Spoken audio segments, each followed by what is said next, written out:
दोनों सदनों के रिकॉर्ड संख्या में लगभग 150 विपक्षी सांसदों का निलंबन होना सरकार व विपक्ष के लिए भी कोई गुड वर्क व अच्छा कीर्तिमान नहीं है।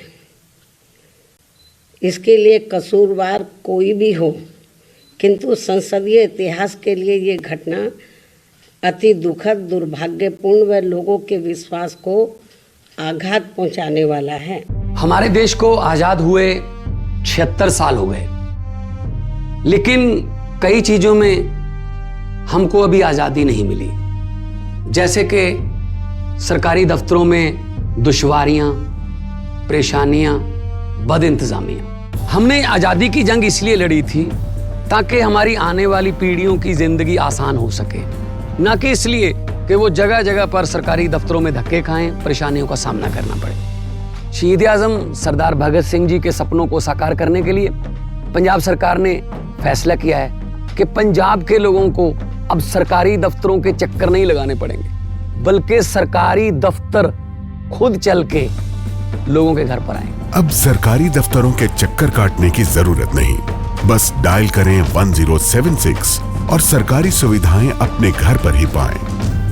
पंजाब की भगवंत मान सरकार आपके द्वार।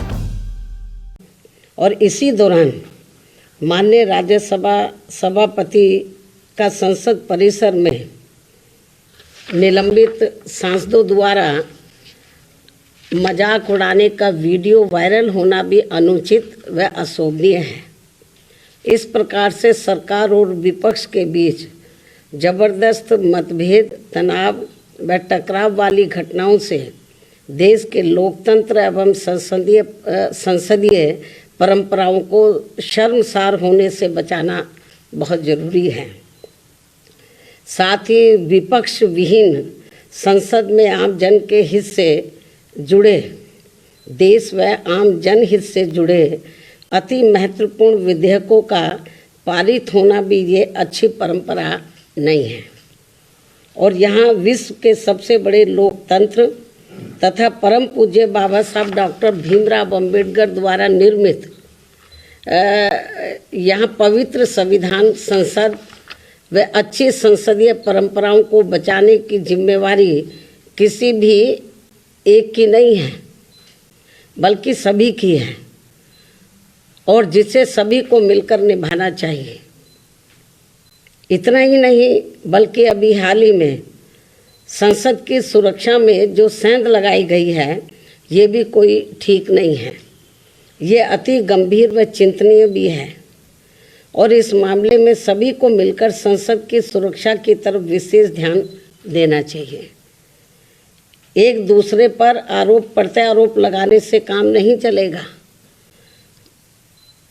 बल्कि इस मामले को सभी को गंभीरता से लेना चाहिए तथा इसके जो भी दोषी व षड्यंत्रकारी हैं तो उनके विरुद्ध सख्त कानूनी कार्रवाई भी होना अत्यंत जरूरी है तथा ऐसे में इसके खुफिया विभाग को भी अब काफ़ी सतर्क रहने की ज़रूरत है, ताकि आगे कभी भी ऐसी घटना की पुनरावृत्ति न हो सके। इसके अलावा विपक्ष के गठबंधन में बीएसपी सहित अन्य जो भी पार्टियां शामिल नहीं हैं, बीएसपी सहित अन्य जो भी विपक्षी पार्टियां शामिल नहीं हैं, तो उनके बारे में किसी को भी बेफजूल कोई भी टीका टिप्पणी करना उचित नहीं है तथा इससे इनको बचना चाहिए। मेरी इनको यही सलाह भी है, क्योंकि भविष्य में देश व जनहित में कब किसको किसी की भी ज़रूरत पड़ जाए, ये कुछ भी कहा नहीं जा सकता है। अर्थात फिर ऐसे लोगों को व पार्टियों को भी काफ़ी शर्मिंदगी उठानी पड़े, ये ठीक नहीं है। और इस मामले में खासकर समाजवादी पार्टी इस बात का जीता जागता उदाहरण भी है।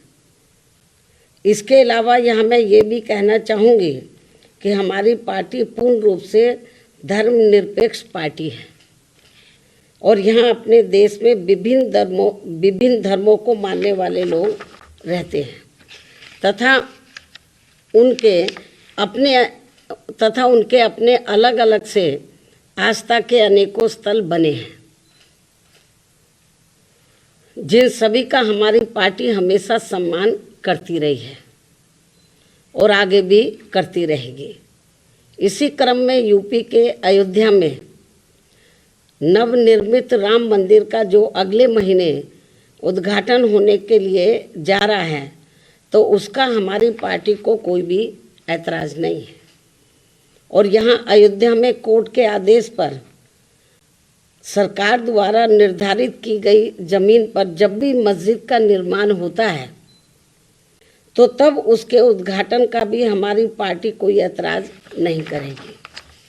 अर्थात हमारी पार्टी सभी धर्मों के स्थलों का पूरा सम्मान करती है, लेकिन पिछले कुछ वर्षों से इसकी आड़ में जो राजनीति की जा रही है, जो घिनौनी राजनीति की जा रही है, ये अति दुखद व चिंतनीय भी है, जो नहीं होना चाहिए, क्योंकि इससे अपना देश कमजोरी होगा, मजबूत नहीं, तथा इससे लोगों में आपस में नफरत पैदा होती है, जो ये कतई भी उचित नहीं है।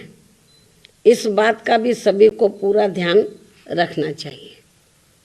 इन्हीं कुछ खास बातों के साथ ही अब मैं अपनी बात यहीं समाप्त करती हूँ। धन्यवाद।